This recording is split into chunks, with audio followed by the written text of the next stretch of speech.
Europe 1.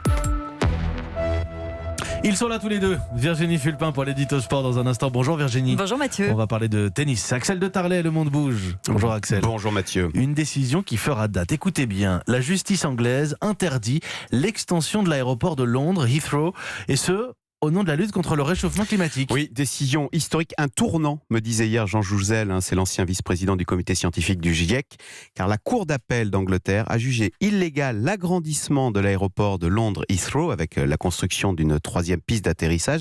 Illégal car ne tenant pas compte des accords de Paris. C'est la première fois que la justice évoque ainsi les accords de Paris pour s'opposer à une infrastructure. Donc oui, c'est un tournant parce que on pensait que ces accords sur le climat, vous savez, Paris c'était la COP 21, donc on pensait que ce genre de grand raout n'avait aucune conséquence concrète et que chacun reprenait ensuite sa vie comme avant. Eh bien pas du tout.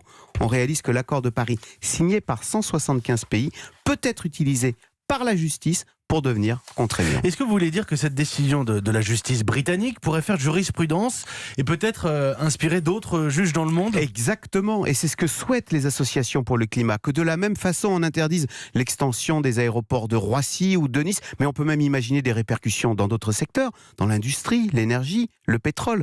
Alors même si, attention, la justice anglaise a été subtile dans sa décision, elle interdit ce projet d'extension car il ne prenait pas en compte les conséquences sur le climat. En clair, on peut agrandir l'aéroport de Londres dès lors qu'on présente un projet cohérent qui tienne compte du défi climatique. Mais avec cette décision, on le voit, rien ne sera plus jamais comme avant. C'est l'avocate Corinne Lepage qui explique que la lutte pour le climat passe par la justice bien plus que par les politiques. En attendant, le maire de Londres a salué hier une victoire pour les générations futures.